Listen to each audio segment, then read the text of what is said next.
Dit is de podcast van Omroep Friesland. Noordewien. Met Willem de Vries. Kom verder.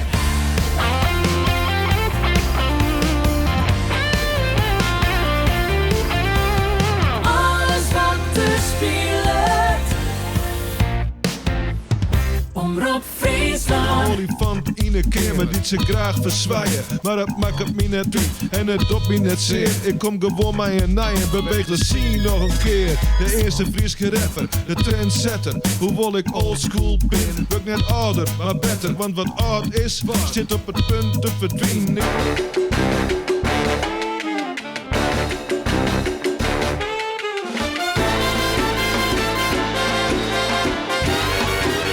Dit is Noordewien. Goeie, en welkom bij Noordewien. Jullie met een bijzondere gast aan de tafel vanuit het Omroep Friesland Café. We kennen hem al jaren, hij komt uit de Wouden, Burgum om correct te wijzen. Hij verraste us als muziekliefhebbers jaren verlien met een prachtig mooi nummer en een prachtig mooie rap, Miendwarp. Titel toen nog, Slechte Rick en DJ Doelard. Met Sieburg gaan we het gewoon over Harm van der Meer. Harm, mooi is de best. Welkom. Dankjewel. Hoe is het? Best. Mooi dat je hier even wijzen mee bij die even in dit prachtige programma. Nou ja, ik dacht, ik wil nog wel eens even hoe ik met Harm praten. Echo is je muziek. En hoe is er is in ieder geval. We draaien trouwens eerst een oor noemen. De eerste Friese rapper. Wie is echt de eerste Fries? Nee, volgens mij wel, ja. Ja, ik ben eigenlijk in 1996 al begonnen met een Fries nummer. Dat we op een buurtfeest destijds. Pro-Fries hier dat. Nou, daar weet ik zeker beter de eerste mei. Dus ja, bij mij weten wel. Maar ja, je weet het natuurlijk nooit 100% zeker. Er kan altijd iemand op zijn zolderkamer al bezig best wezen.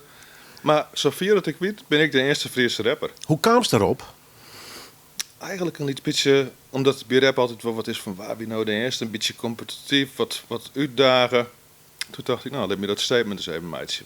Ik ben de eerste Friese rapper. De eerste, de beste rappers, ja, wat opschepperig. Dat weer een beetje het idee erachter wordt. De eerste, de beste, de snelste, de origineelste. Ja, de eerste is eigenlijk de heegste. En dat is bij rap iets, ja, dat past er wel bij, vind ik. Zat waren dingen. Wie de periode van bijvoorbeeld de Osdorp Possie. Wie dat voorbeeld? Zeker weten. Dat we in de allereerst niet Nederlands rappen. En ik groeide op in een tijd dat er alleen nog maar Engelstalige hip-hop weer. Dus toen een maat van mij bij de Osdorp Possie jongen kwam, nou, dat was voor u een openbaring. Ja. Gewoon van, hé, ik verstaan elk woord nou in één keer. En, nou ja, ik nog in plat Amsterdams, hè? Ja, heel tegen wie in één keer. Die heel familiair aan of zo. Kijk, als dat bekend van die wien. En alles weer heel herkenbaar. En ja, ik vond het machtig. Ja. Ik werd verkocht. Dat was de Possie, prachtig. Ja, die Nederlandse hip-hop, ik ben echt voor fan. Komt er ook heen naar live concerten? Zeker weten, ja. Ik had ze bijna al heel jongens wat, dacht ik. Die een fantastische ervaring altijd. Super live en keihard, vol energie. De Oosterpossie, ja, die maken het live gewoon weer. Toen merkte ze dat ze vooral in het begin, want ik ga hun allereerste optreden in de Zigzone. In Snake bijvoorbeeld. Dan zijn ze nog echt bezig om die te winnen als fan. Van zo, wie zullen je moeten tuigen als luisteraars dat wie het echt in een hoes ha wat nodig is voor een echte hip-hop liefhebber. Want ja, een proteïne wordt sceptisch van Nederlands, kunnen we dat serieus nemen? Maar ze hebben me dubbel en dwars overtuigd. Het was een fantastische ervaring. Vooral hun eerste optredens vond ik misschien nog wel mooier als de letteren. En ik ga zelfs een keer in hun voorprogramma staan met mijn Engelstalige werk. Nou, dat was een geweldige ervaring. Hoe is dat voor ook gekregen? Omdat ze in Burgum optreden in Kiehol. En ik ben ja, de enige rapper uit Burgum eigenlijk. Met Martijn Hazenbos, waar ik toen mee samenwerkte. En nou, toen zijn ze met eigenlijk een voorprogramma hier uit de omgeving. Dus zat waren wie ik eigenlijk together met Martijn de ongewezen crew. En nou, dat was echt fantastisch. Toen hebben we de hele jongen met hun ijs zitten, dronken, rookt. Oh, het stier er blauw van de reek. Maar het man wint van de strijd, hè? Het weer rauw, het weer eerlijk, hè, wat ze dienen. Het weer eerlijk. En het weer een echt hele toegankelijke man, gewoon het in die kameraden bewijzen kennen. Zo zien we Dirk achter backstage alsof we zal jaren komen. Het weer een geweldige ervaring. Ja. En ze werken met dezelfde programma's. Sarah ben je van de eerste, de producer van de Oosterpossie, die met een Amiga werkte. En de Amerikanen gebruikten een hele oorapparatuur. En je hebt het in die tijd, toen ik begon met beatsmeidje, eigenlijk nog wel een uitdaging van hoeveel sporen kan ik krijgen en hoe krijg ik überhaupt meerdere sporen. Dat zijn al je dingen. Hier is geen internet in je tijd om het even nu te zieken. Dus moesten ze echt in creativiteit broeken. En daar wie in de Oosterpossie nou echt voorlopers zien. Want beats maakt je op een Amiga, vooral hip-hop, waar de boet in Nederland bij mij weten helemaal niet dingen. Amerikanen gebruiken absoluut geen Amiga's in elk geval. Dat weer alle MIDI en PC en SP1200's en pure draaitafels. Ja, wat dat betreft, de Oosterpassie is misschien wel de meest invloedrijke hip-hopgroep in Nederland ooit die we hebben. Hoeveel invloed dat ze hebben op het produceren van beats, is in mijn eigen wel eens wat onderschat. En daar krijgen ze misschien wel net eens genoeg lof van. Voorprogramma en in het Engels. Ja, ik ben in het Engels begonnen inderdaad, ja. Hoe hiest dat bij teksten? We begonnen eerst met de beat en vervolgens de Engelse woorden of zinnen op te plakken. Hoe werkt het in het begin eigenlijk? Wist het dat nog? Ik ben in eerste instantie altijd een rapper. Dus ik schreef gewoon de teksten en het Engels leren voor wat, want ik groeide op in het hier, dus kreeg wat die Engelse televisie hierst. Wie kreeg een kabel en zo, en Fun Factory. Als band is dan al die tekenfilms te zien, dus het Engels weer het probleem net. En ik hier zoiets van, ja, Engels, dat is het. Ik moet Engels rappen, want dan kan ik wereldwijd bekend worden. Dat denk ik dan als een jongen. Maar uiteindelijk, er zijn alleen nog maar Amerikanen die het bekend binnen, maar dat is juist op dat moment net. Maar hoorde ik het dan die, ik schreef een tekst en dan zocht ik een manier om een muziekje te krijgen. In het begin weer dat gewoon bestaande beats waar ik dan op schreef, bijvoorbeeld de B-side. En dan stier er een instrumental op. Daar schreef ik dan wat op. En dan wie ik het om rappen en ik leerde het dan een maatje, dat vond ik ook wel wat spannend. En die zei van, ja, dat jij het best goed, jongen, geef me wat erop. En zo begon het wat. En toen op een gegeven moment Bats in de wei al wat fries. Dat weer een jongetje 96, zoals ik al zei. Toen hebben we een buurtfeest op helemaal wei in Burgum. Nou, toen hebben we dan mijn Fries noemen begonnen. En de mensen vonden het fantastisch. Alleen nog vreemd genoeg had het me toch nog wel krap ontzien in je kosten. Voordat ik toch weer in het Fries begon. Want op een of andere manier meen ik altijd, maar Friesland is al iets. Er ben eigenlijk een volle iets van horen. En terwijl, als dan waarom juist, als Fries zijnde, komt ze gewoon in hun eigen taal het best uit de verf. Zat de Oosterpassie ook als straatjochies in het Amsterdam het best uit de verf komen. Want als ik probeer als een Amsterdammer te klinken, dan is het weer nep. Dan is het eigenlijk hetzelfde als een Nederlander die het Engels probeert te klinken. Het is al je wat, ja, ik weet niet, het komt wat imitatieachtig hoor. En als het in hun eigen taal doet, nou, ja, dan wordt het in één keer wat, hè. Je hebt de jongers in ieder geval in Friesland altijd over dat die taal zo lekker is om mee te jongen. Een beetje zangerig, het had wel wat verschillende lagen. Hield dat echt voor een rapper? Absoluut. Ja, het Fries floot eigenlijk gelijk als het Engels, kan ik merken. Het flowen is net de uitdaging, maar de uitdaging in het Fries is schreeuwen. Want Engels kan echt alles in klinken litten. Maar in het Fries is toch vaak wel wat ziekje. Er was bijvoorbeeld bepaalde woorden wat meiden, maar die komen net door in het Fries. Dat is toch wel altijd een hele puzzel om een tekst meer wat naar de zin te krijgen. Want ik vind een tekst met ten eerste klapje, het verhaal met klapje, de riems met mooi wijze, taalkundig met zijn klapje. Want een protte rappers die riemen alleen nog maar taalkundig. In de zin van dat klankkundig, dat het ja, net helemaal correct riemt. Wist wel? Bijvoorbeeld schaap, zaag. Dat zullen sommige rappers wel accepteren. Terwijl dat ik altijd probeer om dan schaap, aap. Dat nemen ze dan taalkundige riems. Die probeer ik sowieso goed te halen. En dan meest ik een wit ervoor, wat dan wel bijvoorbeeld alleen nog op klankriem bij mij. Zo ben ik dan aan het puzzelen. Nou, en ik vind een tekst, maar ik altijd wel wat humor heb. Vooral in het Fries, op een of andere manier vind ik het altijd voor. Ja, du moet even een liedje kennen. Maar hip-hop vooral, maar net een zwier op een in mijn eigen. Een beetje een soort luchtig laagje. Ja. Ja, en vaak, als ze me noemen, ja, de mattenmeisje ken ik altijd wel liedje. En dat is iets wat ik altijd wel belangrijk vind. Maar een beetje comedy hebben, wat luchtig inderdaad. Gewoon, nou, dan mag ze net een sfeer opvatten al je. En ik hou dus net echt van die stroming van hip-hop, die is nou wel een protest. Dat het zo triest is. En dan juist dan nog een stem van, ach, je krijgt best een bluesy veske ba. Nee, daar hou ik helemaal niet van. Een soort gothic rap of zoiets. Ja, en juist als een stem en ik ga wat zo over deze, ga ik praten. Dan wist al het weer triest. Nou, nee, daar heb ik geen zin in. Nee, ik vind hiphop een beetje losjes, wat luchtig en wat humoristisch. Toch nog even over die taal. Wil het zeggen dat het Fries zit, blijft het dichtst bij die natuurlijk. Ja. Het is die membertaal. Is het per definitie het makkelijkste dan voor die om te schreeuwen? Of maakt het dan wel niks uit? Nee, het is net zo makkelijk om in te schreeuwen. Dat is juist zo vervelend. Het is best lastig. Gewoon produskaven en ziekje. Nou, echt wel. Want de ik ga helemaal net zo volle nummers eigenlijk maken. De planning is er altijd wel, maar een Nederlands nummer is veel makkelijker om te schreeuwen. Maar Fries, ja, vind ik lastig. Ja, tenminste als de lat heeg lijst. En dat doe ik gewoon graag. Want ik ben mijn eigen ergste criticus.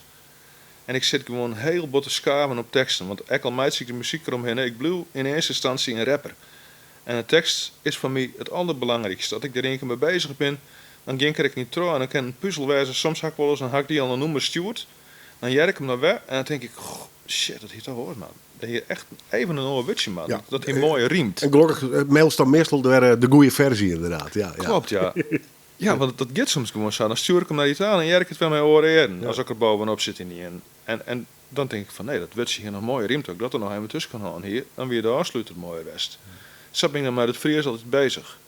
Maar het Nederlands schroeit makkelijker alleenig. Ik vind net echt, hoe ik het rap net echt mooi. En ik heb naar met alle respect nog nooit een Friestalige rapper gehad die ik in het Nederlands goed vond. Het spijt me jongens, I'm luisteren, maar nee. Bijvoorbeeld, daar ben ik voor rappers uit Drachten bezig geweest. Smarge Skeppen en Droeg en Skoeg. In het Fries vind ik ze super goed. Maar als ze Nederlands kennen, dan denk ik nee. En dat houd ik zelf ook altijd wel met mijn Nederlandse nummers. Ik ga wel een Nederlandstalig album maken met een maat van mij uit Amstelveen. Dat is alweer een oud album.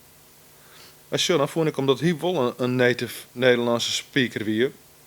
Ja, dan combineren dat we beter in mijn Dat weer letterlijk zien taal. Ja, en dan is zijn Fries er nog wel bij. Dat jet dan nog wel. Dan haast Noord-Zuid een beetje, Noord en West.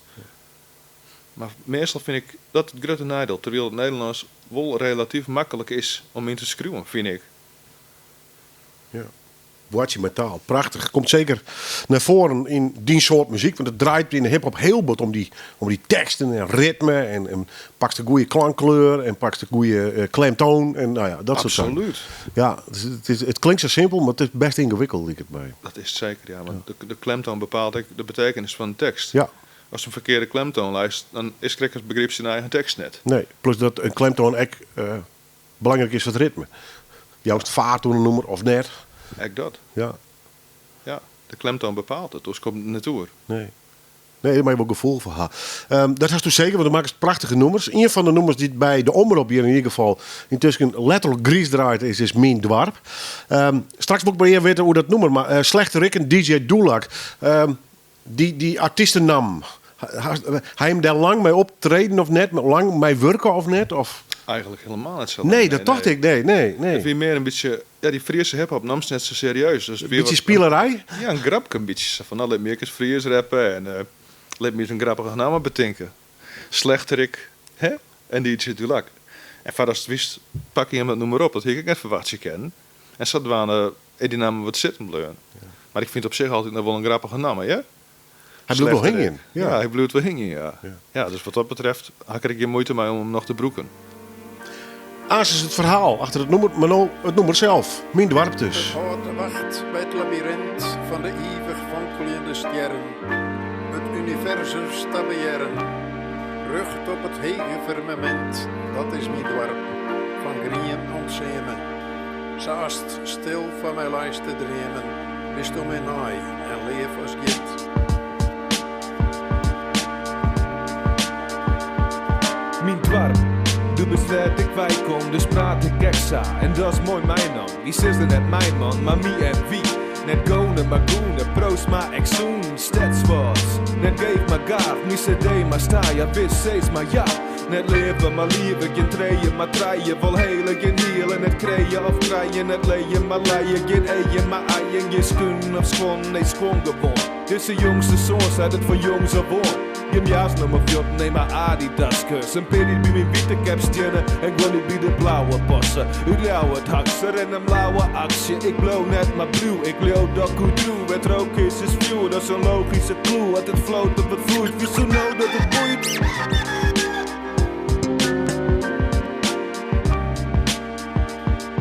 Mijn dwarp is dik als een ster.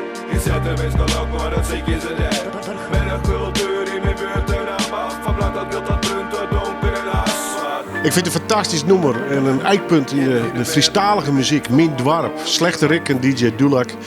Oftewel Harm van der Meer, die zit hier 20 jaar later. Ik vind het fantastisch als du dit een eikpunt vindt. Dat vind ik echt, ja. Vind ik echt Dat beschouw ik als een geweldig compliment, Willem. Ik vind Hartstikke het bedankt. textueel, creatief, maar het is een helemaal in evenwicht productioneel. Vind ik altijd heel belangrijk in een nummer.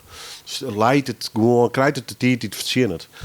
Maar net te lang, net te kwart. Dus, ja, ik vind het, ja, soms sla je gewoon de plank net mis, maar goed. Dit is indrukwekkend. Maar ja, 20 jaar verlien, Harm. Het wie een productie weet ik nog wel eens de daar van Juster. Ik had dus 20 jaar verlien weg. Ben je er lang mee ontknoeien west of juist niet? Heel lang, ja. Ja, ik hier die sample van een maat van mij, van Thea de Smeders. Die hier alweer van die obscure platen. Vinyl werd er heel zuinig op weer. Nee, mijn scratches beslist niet, mijn scratches Harm. Ik bleef er zelf bij. Nou, ik zei dat is best. Ze hadden die platen een keer mijnen. En toen draaide hij zo, mijn draaitafel, terwijl als ik de sampler in liet. Toen kwam ik die viooltje in. Ja, ik dacht, wauw, wat een sample, hé. Nou, daar had ik eerst een hele tijd gewoon onneitocht. Wat zeker is met dwaan en net echt een concept van voen. En ik hier die beat met nog meer al te staan. En zo dacht ik nog eens van, ja, het dorp van Zonneveld. Een nummer wat ik net echt heel goed ken, mag ik zeggen. Want ik ga net zo heel vaak jennen. Maar het concept, dacht ik van, ja, laat me eens iets proberen. Want vooral omdat ik nu bezig ben in het Fries, vind ik het dan ook wel leuk om echt iets regionaals te doen. Want dat is juist correct wat het zo sterk maakt. Hè? Als die in de eigen taal rapt, zien we het correct door. Oosterpassie, die namen ik echt hun omgeving, met ze wij komen. Nou ja, Burgum is net een stad, dus dan moest ik net correct doen als het een stad is natuurlijk. Dus nam ik gewoon de eikpunten in Burgum en zat we aan de, dacht ik van ja, dat combineert wel mooi met die viool. Want ja, die viool is heel, ja, die joegt me voort zo'n kleurrijk boetengevoel, wat de kleur wit zoek ze willen eerder in mijn eigen wat of zo. En zei dat wat begon. En had ik iedere keer wat dingetjes erbij in en de opbouw, ja, gewoon proberen. En ik dacht, ja, nou is het mooi op een gegeven moment. Want hoe kwam je uiteindelijk, er zit een fragment in mijn gedicht van Klaas Veenstra. Hoe ben je daarbij te lonen kan? Via Klaas Veenstra, die toen overleden is trouwens, zijn vrouw. Die kwam bij me op midden en ik vroeg haar in eerste instantie, wat zie ik zin hier, om eens wat teksten in het Fries bijvoorbeeld op een beat van mij te zetten. Toen zei ze van, nou ja, waarom? Mijn man is dichter. Misschien is dat volle geschikter. Nou, zij is dat idee ontstaan. Ik ben naar Klaas Veenstra gegaan. En hij vond een heel leuk idee. En hier eigenlijk nog een gedicht door Burgum te lezen. En dat betreffende gedicht had er toen broekt. Ik ga de volgorde wat verhoren. Dat weer nog heel wat. Nou, dat vond ik niet zo leuk. Maar uiteindelijk gingen er mij akkoord. Nou, toen is er op een hele hitte Simmerse dag. In, ik denk 2005 of 2004 misschien wel. Misschien ik wel 2003, daar ben ik al bij zo. In elk geval ben ik op een Steenhuislaan boven de persoon kwam. De man wie toen al dik in de 70. Hij hier een grote boerenboesdoek mee. En die boende om een microfoon zo boven in het nok van mijn zolder. En daar ging we staan. Nou, ik draaide de beat al en hij zei zijn teksten erop. En vervolgens ben ik er mij aan het knippen gegaan en hij ze te plak zet op wat ze naar mijn gevoel moesten. Maar toen dacht ik, ja, dit is echt, dit weer hoe ik het in de gedachten hier. Toen had ik nog 2 oordennummers en ik dacht, ik stuurde het nou maar op Friesland. En Zadwaan is toen eigenlijk begonnen, want ik ging maar zeker het nummer van Jazzy in alles wat ik doe. Dat weer een nummer Tjen werken. Dat vond ik wel grappig, want ja, in Burgum woont ze natuurlijk al je dag aan het werken. Dus dacht ik maak ze een nummer Tjen werken. Hoe stonden ze dat hier vinden? Nou, dat nummer draai je weg. Dat weer lachen natuurlijk. Ja, ik like het nummer trouwens. Ja, maar mijn dwars, dat weer nog kijk even. Tuurlijk, ja, zeker weten. Ja, mijn dwarp is natuurlijk een classic daar weer vergelijken. Maar dat weer dus, ja, de 2 nummers die ik toen makkelijk in het Fries en zat waren, dat dacht ik, dit is toch hartstikke leuk, hé. Ja. En het jet mooier als Nederlands wat ik het rap, vind ik. Dus ja, zei dat toen wat begon. En dan ben ik in mijn eigen wol de eerste. En ik zou de meest draaide. Oh, laten we dat ik maar eens even nou, bij deze. Boekstaven. Ja. Er werden trouwens nog steeds in Burgum hing het heel bot om het dwarp. Ik hing je net zo bot om het dwarp, maar ik weinde naar wol. Dat is meer een samenloop van omstandigheden. Nee, ik hing je net specifiek om het dwarp. Nee. Maar wel beschreven in mijn dwarp. En dat maakt het ik wel heel mooi, wat dat betreft. Het klopt dan wel een burger, maar die uit zijn eigen dwarp jongt, ja. Als je juist naar die werkwijze. Dus is in Burgum, maakt het mijn dwarp. En daarna is het heel bot verloren. Nee, hoe je letter muziek maken hast en nog steeds dorst. Nou ja, zo noemen we als mijn dwarp, kerst in feite maar 1 keer meidje. En als daarna iets probeert te meidje wat erop liekt, dat zal altijd een slap uitreksel worden. Dus dat is natuurlijk al moeilijker om 2 nummer te maken. De onderwerpen worden minder voor de handlezend. Dus de nummers worden oors. Het wordt lastiger. Hij maakt als meer nummers maken. Als begint jezelf te herhalen bijvoorbeeld. Dat is iets wat op loer leidt. En ik net alle onderwerpen leren ervoor. En hip-hop is muziek wat al gauw een beetje grof wordt, ken ik. Nou ja, als ik grof in Fries begin te rappen bijvoorbeeld, nou dan draai je me, zo ik net. En dan wordt mijn publiek natuurlijk al heel iets. Dus ja, het wordt zeker... Als het op de hoenekop manier man, dan komt het wel een heel eind, hè? Ja, inderdaad. Ja, dat lijkt me nou minder. Ja, dat is een heel andere soort muziek wel, ja. Ja, dat werkt wel heel goed. Nou, ja, want die komt me wel bij voort mij behoorlijk grove teksten soms, hè? Ja, is het nou grof of is het echt volksvermaak? Ik denk dat het een combinatie is, ja. Ze weten heel goed wat het volk aanspreekt. Ja. Zweren, tabak en bier. Ja. Dat zijn altijd onderwerpen die ik natuurlijk wel de revue passeren. Maar ik had altijd toch, nee, dat kan ik niet toe rappen. Ik weet net, dat lijkt me niet zo. Dan was een bepaald type verwijzen. Ja. En Emiel, ja, dat is echt zo'n bouwvakker. Echt zo'n fabrieksmansje. Wat bij die in de fabriek werken kennen. Ja. Ja. En dat ben ik minder. Want ik ben net hier echt ontwerken natuurlijk in de fabriek. Ik kan me verstaan wel. We beginnen noem het daar vandaag. De hobbykweker. Ja. De hobbykweker. De hobbykweker. In Nederland een mens in mijn eigen die ze ten onrechte zitten. Want zoals in Amerika hoe de tijd gaat. En in Nederland iedereen maar biet roken. En dan mij dat kweekt worden. Oh, dat vind ik toch zo oneerlijk, hè? Dus ik dacht, wist wat? Ik stek zijn hart onder de riem, want nodig het net. Ik maak zijn nummer voor de hobbykwekers in Nederland. En dat ze dan verstaan of net, het gevoel, dat is wel duidelijk liggen mee. Ja. Ben je zelf ooit hobbykweker geweest of net? Nee, ik ben zelf nooit hobbykweker geweest. Ik ga geen griene vingers helaas, want dat zie je me hartstikke leuk likken. Maar wel liefhebber. In de zin van consument. En dat mij in Nederland gelukkig eigenlijk net trouwens. Maar ja, het wordt wel mogelijk maken. Wat dat betreft is Nederland ook een lastig te begrijpen land soms. Hè? Van als het wist strafbaar. Terwijl, ja, apart is dat eigenlijk. Ja, alles mij en ik ben net. Klopt, ja. Er binnen prode ongeschreven regels. Ja, dan maar zelfs van een boekje mij hebben. Het is naar mij en net, joh. Het typisch Nederlands om dingen te gedogen, maar... oh ja, gedogen moet niet mogen. Dat wie vroeger ooit een spreuk van de CDA, hè? Oh, jongen. Dat is meestal Begin draaien, de hobbykweker. Dan mogen ze natuurlijk altijd met politie bellen. Dat is meestal de churren. Dat is meestal de churren. Dat is meestal de churren. Dan mogen ze natuurlijk altijd met politie bellen. Je roekt het uit, maar dat je hier al gastboppen bent. Ja. Je roekt het uit, maar dat je hier al gastboppen bent. Kust de blauw en het vertrouwen. Kust de blauw en het vertrouwen. Kust de blauw en het vertrouwen. Kust de blauw en het vertrouwen. Wereldwijd wordt met gas als een droegerij rikken. Beiden sloeg de cannabisgroeiers de boeien stikken. En joeg ze de vrije haan in zijn eigen land. Wil ze jaren de mensen uit de hoezen kikken. Steeds meer naties genoegen op legalisatie. Want men stappen net op straffen van decapitatie. Terwijl de mensen te verbieden haar medicijn te telen. Maken te staan bij namen van de koeien crimineel. De hobbykweker, nummer van Harm van der Meer. Joert, mijn gast in deze aflevering van Noordwien. Rapper, producer, hip-hop, rap. In ieder geval, oorlog had hij zich mee dwaande. En zijn bekendste nummer natuurlijk hier bij op is Mijn Dwarp. Dan nog even hoe dat hele hobbykweekverhaal. Want er zijn wat bewegingen dat het legaliseerd wordt of net. Amerika is er wel heel fanatiek alweer met dwaande.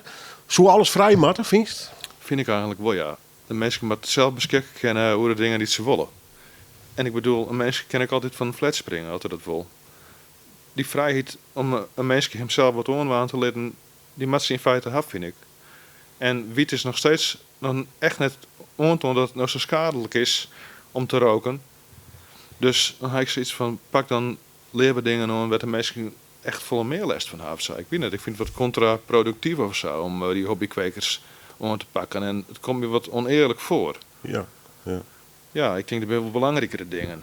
Dus vandaar dat ik een nummer ter ere van hun, om het eens voor hun op te nemen. Ja, ik denk, laat ik dat een keer doen. Ja.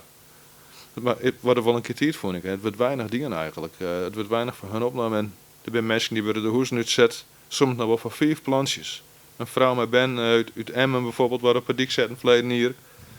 Dan denk ik, ja, dit ken we als samenleving toen het tasten is ook zo. Zit het dan terugviest? Ja, dan vind ik het echt trots zitten. Want 4 plantjes, ik bedoel, we hebben het over. Hè? Wie weet alleen wel ongeveer hoe groot een plantje in hoe het werkt kan. Nou ja, ik vind dat, ja, dan zitten we terug. Ja, vind ik wel. Zoals vind ik dan jammer. De eerste stap worden nog zet van legalisering. Dat is een heel gedoe trouwens. Want Ja. sommige gemeenten willen wel, de horen we net. En wachten Den Haag weer. Het is eigenlijk een heel bureaucratisch verhaal om het worden. Maar dat juist is wel taak dat daarmee experimenteerd wordt. Ja, zeker weten, want als ze het legaliseren zo'n in Nederland is Utrecht en het wordt AD en zo'n 400 miljoen winstmeidjes kennen. Nou, wat kunnen we met die 400 miljoen wel net waan? Ik bedoel, dat is heel, we hebben een goede dingen met waan kunnen. Zo'n bijvoorbeeld de gasrekeningen met drukken kennen. Om maar iets te nemen. Maar die 400 miljoen, ja, dat is zo'n de volken. De mensen zo'n dat minder hoeven te betalen aan stroom en gas bijvoorbeeld. Ik neem maar iets. Ja. Het is al uitrekenen, terwijl mensen niet te verstaan van hebben, dat legalisatie de staatskas gewoon heel wat spekken zal. Dus denk ik van, ja, doe dat. Hè? Het is een tijd dat we wat extra heel broeken kennen in Nederland. Want de mensen hebben al jaar les van jarmoeden en dure rekeningen.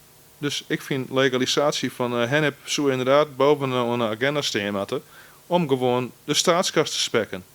En te zorgen dat het volk minder betalen kan. Om gas en elektra. Want de versoepen de mensen terug. Je bent geen hobbykweker, maar muzikant. Ben je fulltime met douane? Ik ben er fulltime met douane, ja. Want je bent altijd muzikant. Het is een knapje waar je aan uitzetten.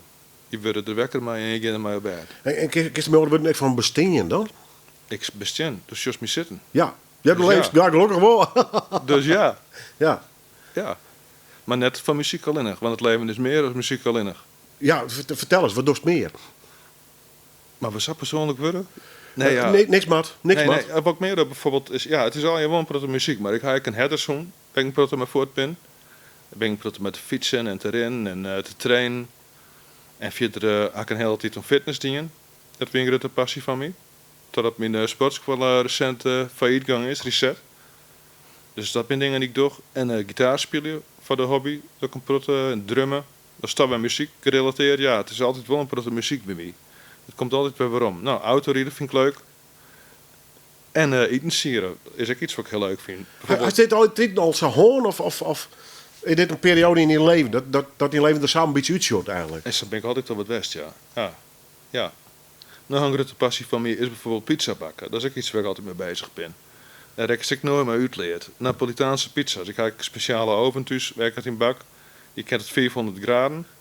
En ik heb echt geweldige pizza's leren te bakken. En ik op internet zoals het horen dat doen. En daar ben ik hele communities met Amerikanen en Italianen die samenkomen. Dus daar ben ik heel veel mee bezig.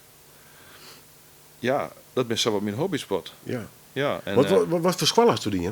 LTS. En wat hier toen in Holland om te doen? Of wie dat toen ook al muziek en moest er gewoon de middelbare school nog even overleven? Nou ja, het wie in die tijd wel wat zou als muzikant worden woest, zijn ze van ja, dat is beter net waan. Dan moest maar wat hoort bedenken. Ja, want er wie nog geen popacademie, geen D-drive, dat soort opleidings. Hier is het dwaan wel achteruit? Zeker weten, ja, graag. Maar in die tijd weet van, muzikant kan het van bestaan, doe maar wat hoors. Dus ik ga op LTS elektrotechniek studeerd. En dat vond ik echt net leuk. Ik moest gewoon maar een keus maken. En toen had ik dat maar gekozen. Dat ging totaal verkeerd, want ik bleek net technisch te wezen. Tenminste net voor elektrotechniek. Toen ben ik later bij de KMBO, hier is toen nog, dat is nou MBO. De detailhandel had ik er nog die in. Had ik nog een schopje in supermarkten stage dan en werkt. Maar dat weet ik niet helemaal van mij. Nee, ik ben altijd wel muzikant geweest, ja, wat dat betreft. En altijd wel belutsen bij de vrouw, had ik het idee. Dat heet, kijk, door de hobbykweker, we gaan een noemer voor je draaien. Dat heet Voort met de Wolf. Klopt. Ja. Dat is geëngageerd dus. Ja, ik ben erbij belutsen en ik zie je natuurlijk als muzikant ik altijd wel onderwerpen om over te schreeuwen. En hip-hop is bij uitstek geschikt om actuele onderwerpen mee te behandelen. Ja.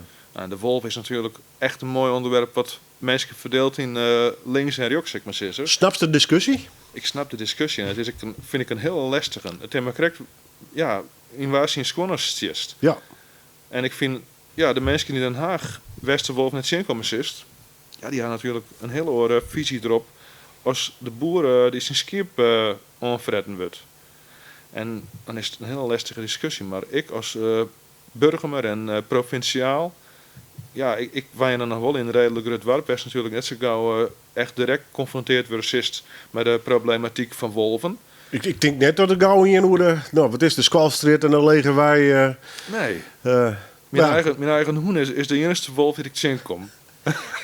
Nou ja, de dubbelhit in die wolvendiscussies dat het net altijd zo is, maar ik heel vaak dat er skierpdeerbieten binnen. Het blijkt dat het Noemwest is. Hè? Dus dat maakt de discussie er in ieder geval er net duidelijker op. Hè? Dat ben ik mij niet eens, ja. Dat zullen ze wat duidelijker communiceren met wanneer dat nou een hoenwest is en wanneer een wolf. Ja. Maar ik jaren les een documentaire op Nederland 2 en er wie een drin on het wut. Die zijn dat ze naks de wolf en janken jaren. Dat ben geloren dat ze nog nooit jaren gehad hebben. Sjoerd, dan is natuurlijk net mis, het is een hoen. Dan juist de wolf janken. Ja. Dat wie voor mij het signaal om daar eens een nummer uit te schrijven. Want ik denk, hé, dat is apart. Als je al zo lang wennest en dan juist in één keer een wolf janken naks. Ja. Dat is echt bizar. Oh, ja. Ja. Ik denk, ja, dat is leuk. Dus dat had ik in mijn nummer ook zijn van jongens, juist te janken. Ja, want jankt die herder wel eens of net? Nee. Oh, heel soms willen zijn, maar dat in de bent wel. Ja. En dat is wel eens, Nou ja, ik heb toevallig een hoen en die is heel waaks. En soms bloedt hij erin heen. En dan begint hij echt... Ik zeg, nou, dan hou je wolf weg bij. Maar goed. Is een hartstikke wolf, John? Ja. Had ik wel de skier op een fretten? Nee. Het taalt er gelukkig net niet. Het kan gebeuren. Ja, het zijn beesten. Dat ben best. Het zijn beesten, ja. Ja. Nee, dat hier kan, maar gelukkig net. Mijn soers een keer een skier pakken, maar toen rekken de stroom triert. Dat vind je wel een aanleer. Een goeie aanleer, ja. Hij had het nooit verdiend. Toen weer... Het nummer, Gets Oer de Wolf. Harm van der Meer. Daarvan hoest en naar het ghetto werd ze op die shitten. Ik schiet met mij mijn lampen in de richting van geloed. Toen zeg ik het goed, een wolf onder het bloed. Die gromde loed en toonde me een bek vol tosken. Die komt er uit de bosken en die wacht mij echt wel wosken. Mijn hart bonkte in mijn keel, ik weer helemaal solo. En pas een kilometer verderop steen in polo. Fuck mij de wolf, fuck mij de wolf. Fuck mij de wolf, fuck mij de wolf, fuck. Ik kan hier het hart gevaarlijke rad in. Fuck.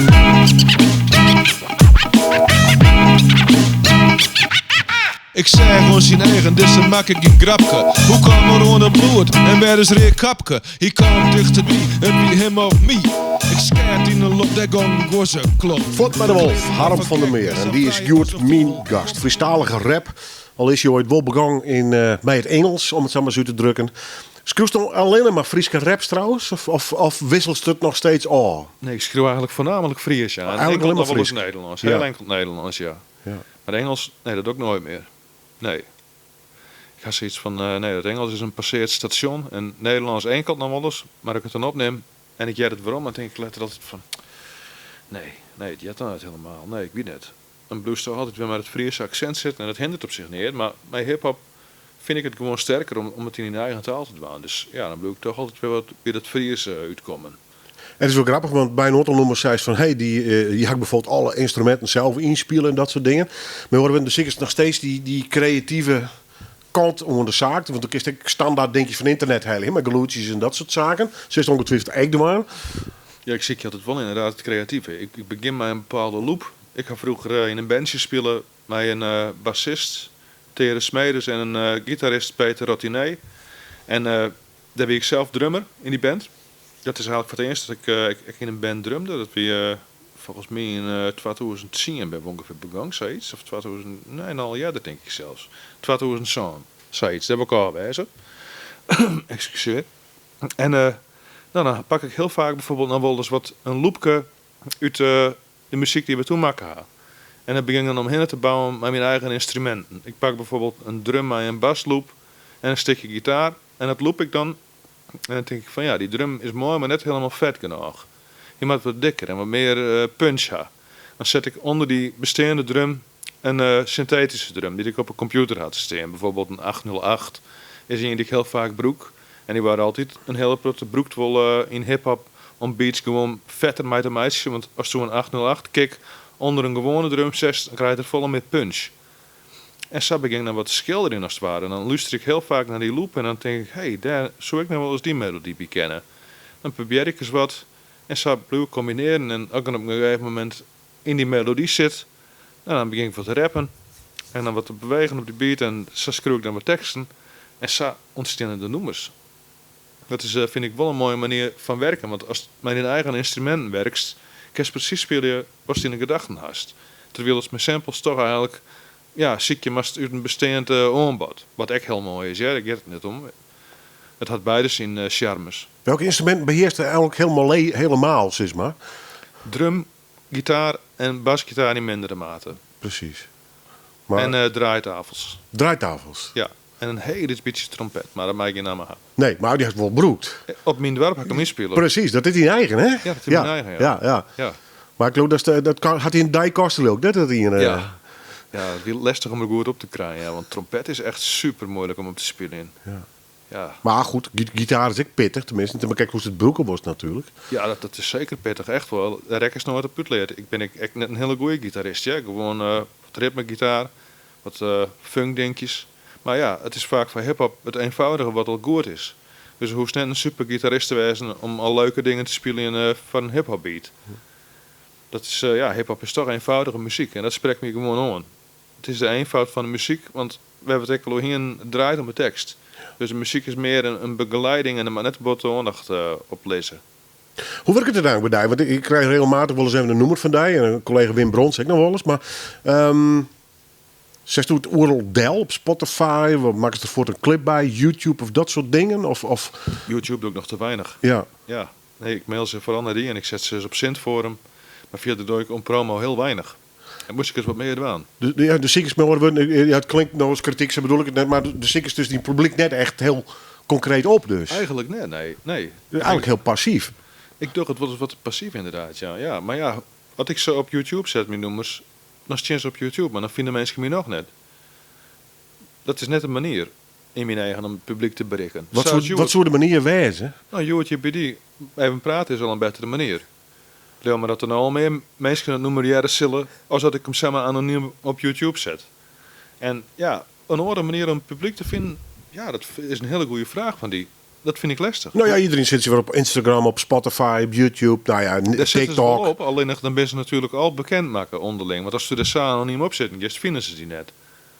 Als ik bijvoorbeeld op televisie kom en ik zit op Instagram, dan weten ze me te vinden. Maar als ik zo zelf op Instagram ga en ik meld het via nergens, ja, dan zal net in mijn pagina vinden. Dus er zijn meerdere dingen van nodig voordat die pagina in mijn eigen zin had. Maar ik ben er wel misschien wat te passief in, ja. Er was gewoon een goede promotor haar. Ja. Die muziek van die verkepert. Nou, in mijn eigen de muziek het burg. Want dit we jaren noemers die we nou draait ha. Ik bedoel, van Friestalige muziek ga ik wel een paar dingen del zet die het in mijn eigen meer dan verzinnen om promoten te worden. Ja, maar is het hartstikke spietig dat voor een Tolits groepje nog is? Ja, maar ik ben een Fries. Dat kan je net veroordelen. En ik ga wel eens zijn. Jou ze maar zal hier de kost. Maar ben je bescheiden? Nee. Ik ben realistisch. Want het groepje is misschien iets. Maar ja, Friesland is nog een aardig grote provincie. En misschien maar wat meer centen doen van promotie. Wat haast een groepje mensen die fanatiek luistert naar die muziek of net? Krijg je vaak reacties? Nee, ik ben wat dezelfde mensen vaak. Mijn kameraden en die ben wel kritisch. Maar het is net zo dat ik een fanbase aan. Nee. Ik ga wel eens een keer een mail gehad uit Jereveen van een jongen, via die toen nog. Die tot zei van, wat is dat machtig mooi noemen dat mijn dorp. Maar ik ken niks over die vinden. Ja. Dus ik ga wat dat betreft doe ik te weinig aan promotie. Maar ja, ik zelf, want ik ken die nou een paar hier. Maar ik dacht, ik ga eens even googlen op Haarlem. Ja, maar wie ben je, Joert? Ik ben je bij die. En die nummers die ik die nou jaren heb, ben van Aron naar hier. Hè? Ja. Ik ben dus, behalve natuurlijk mijn dorp. En de eerste Friese rapper is van vorig jaar. Maar Fop mij de Wolf en Letty Ganjata, die twee nummers ga ik recent maken. Dus wat dat betreft werd het beter met de promo. Want ik zit je nu al bij die. Ja, want ik ga die graag te gast. En ik wil die verhaal nog eens even jaren. Nou ja, dat toen in stukjes alles in mij kregen. Maar nu hebben we het in 1 uur. Dus vandaar dat ik die uitnodigen ga. We kunnen mooi zijn muziek van die draai. Dat ben ik helemaal hartstikke blij mee. In het verlengde daarvan, wat ben je plan namelijk? Wat haast je in de holle? De beste nummers op meidjes. Ja, plan. En daar bloedt het dus bij? Of moet ik die gewoon nog een keer weer uitnodigen? Ja, tuurlijk. Ik is me altijd uitnodigen. Ik vind het leuk om hier te komen. Alle keren wel. Ja, dan moet ik die promotor maar wat worden. Maar dat doen we. Ja, dat doen we, ja. Wat haast je in de holle? We hebben... Nou, ik denk... Welke stijl is net daar? Ik ben bezig met een LP. Nou, kijk. Zo, daar hebben we heel concreet in. En hier LP zal- denk ik voor het vinyl en... Nou, ik neem het een LP. Ik heb beter een EP. De meeste nummers ben al klaar. Du hast er nog wel een paar van jet. Laten we opraten, doe help je met promoten met die nummers. Ze hebben we in Friesland die nummers eens even op elkaar zetten kennen. Want het is in mijn eigen een stukje hip-hop wat jet worden mij. Zoals het nummer Fort mij de Wolf, dat is dit op die LP commercial. En die komt nog dit hier uit. Dus dat ben een concrete plan. Goed zo. Dat dacht ik. Staan er op dit tijd nog een hele pro nummers in de stijgers of net? Of was het al size? Die EP's, meestal een nummers size. Ja, een nummer of 6. En die ben wel clear van je gevoel. Die ben van mijn gevoel zo wat clear. Ik wilde nog even een beetje omschaven en misschien nog een overreagje om ze te mixen. Ja. Want mixen is net helemaal mijn sterkste kant. In het verleden had ik Daniel Kolkel, dus wat mixerleden van mij. Nou, die doet het altijd fantastisch mooi. Die zie ik dan nog even benaderen. Maar dit hier, dan komt er. En dan zet ik natuurlijk net mijn dwarp nog eens op, want die is 20 jaar oud, dat ken het. We gaan Skoppenboer draaien als laatste. Die komt er ook op. What's the story? Skoppenboer. Maar even denken, hè? Dit is alweer een paar maand verlien. En dan ben ik ondertussen knap wel samen mijn nummers bezig. Nee, Skoppenboer, dat weer op het moment dat de boeren heel wat pest waren. En ik dacht, laat ik er ekkers noemen van meidje. Gewoon om ze te steunen. Want dat werd eigenlijk, als de muzikanten vind ik steunen de boeren gewoon wat weinig. Dat is wat jammer. En in mijn eigen ken ze wel een strijdlied broeken. Want ja, ik ben zelf geen boer. Ik ben geen agrariër. Dus ik maak het zelf net mij. Maar als ik die mensen zo hoe ellende had ja, en de visserij. Toen dacht ik van, nou, heb je daar eens een nummer schreeuwen. En gewoon de hypocrisie van Nederland eens hebben om elkaar te. En zo leek het me leuk om eens een keer een reggae nummer te maken. Want ja, reggae is toch een beetje de mem van hip-hop. En ja, ik ben eigenlijk wat op akoestische gitaar bezig. Want ik had hier mijn eerste versie ook wel stuurd. Wat alleen nog maar akoestische gitaar weer, maar die tekst. Dat was eigenlijk het idee wat. Nou, toen liet ik het Jero een producer. Die zei van, hey, hartstikke leuk jongen. Ik heb wel zin om met een beat omheen te bouwen. Maar daar kan een schopje net mee dienen. Nou, zo ben we daarmee bezig gegaan. En ja, het resultaat is in mijn eigen wel een leuk protestlied man. En ja, maar reggae komt het protest toch wat vriendelijker oor op een of andere manier. Hè? Het is al wat liefelijker. Dus ja, saai dat hij daar eigenlijk wat ontstingen. Dank u wel. Alsjeblieft. De boer is lang net met troef. Zie meidje van hem een boef. Al die verrekte wetten die het werkje beletten.